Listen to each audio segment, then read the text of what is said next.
But we're almost done, and then we're gonna start dinner. I have a great friend, my brother, Mike Reinhardt. We've traveled the world together, along with Todd. We've done Kenya 3 times together. We went to Turkey a couple years back, and this year we're going to Cambodia. And he's a person that loves to take pictures of things, learn the culture, live like the civilians over there. So let me pass the mic to a great friend.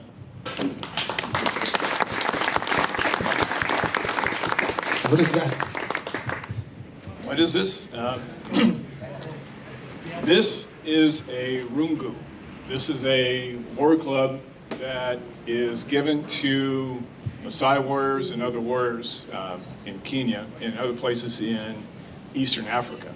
It actually has quite significance. If you have this, you've passed certain tests. You've proven yourself as a warrior. And you'll have them anywhere from simply this wooden rungu to some of the highest chiefs have them well decorated. And I brought this up too because I understand that right now I'm the only thing standing between you and dinner, so.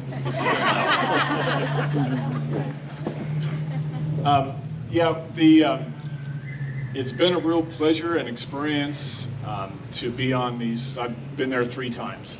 And the first time, I got to assist Dr. Smith, which was quite an experience. He put up with me it was crazy. But it was a good experience being an assistant there. But the past 2 years, they've allowed me to kind of roam.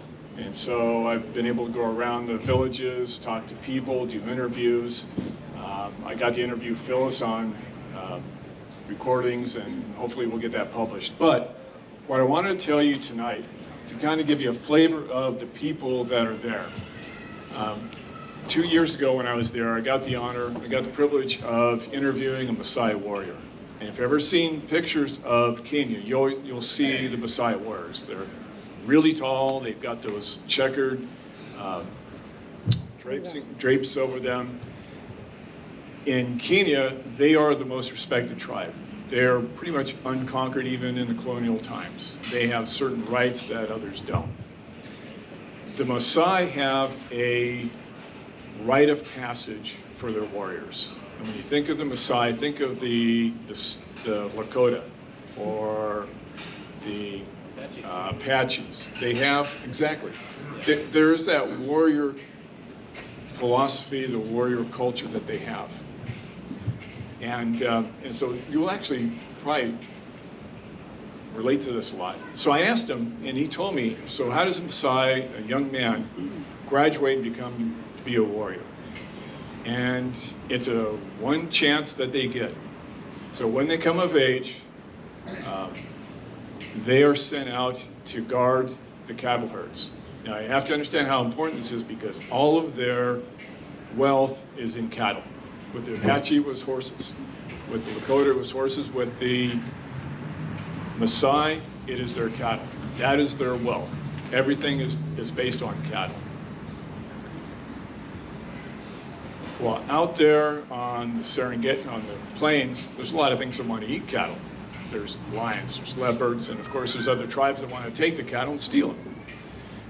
In order to rise to the rank of a warrior in the Maasai tribe, you have to pass this test.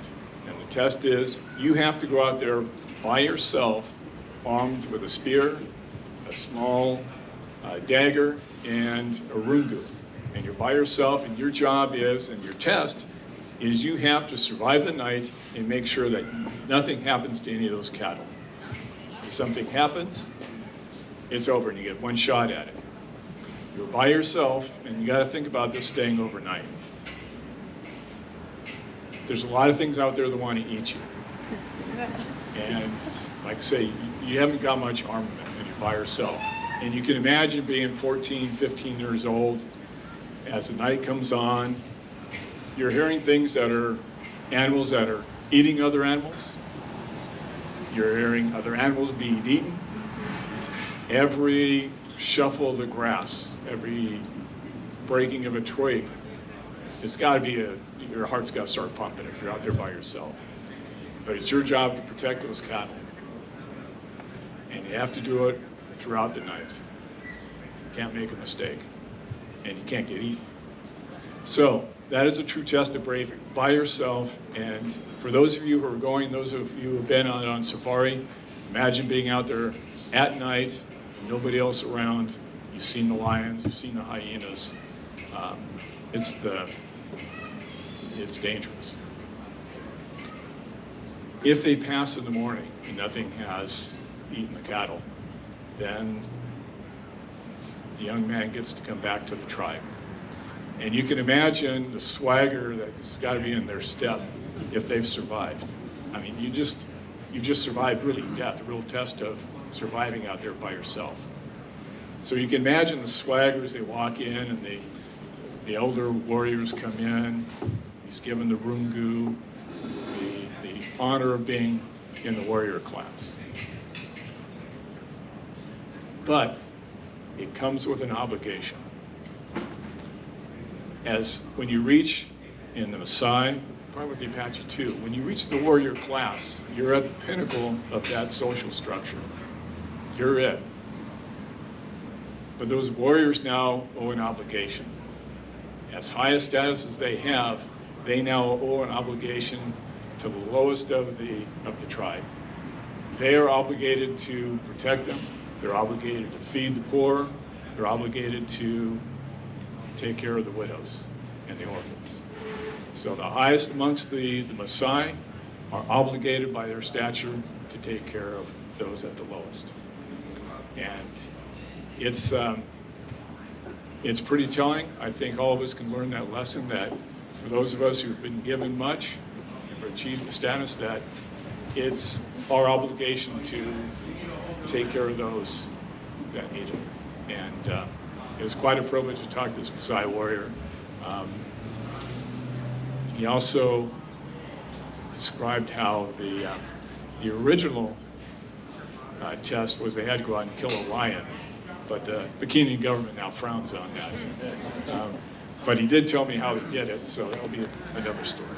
But I just wanted to share that with you. These are the people and the places that you're going to see, and the people that you're going to help, and the culture that you're going to help. So thanks.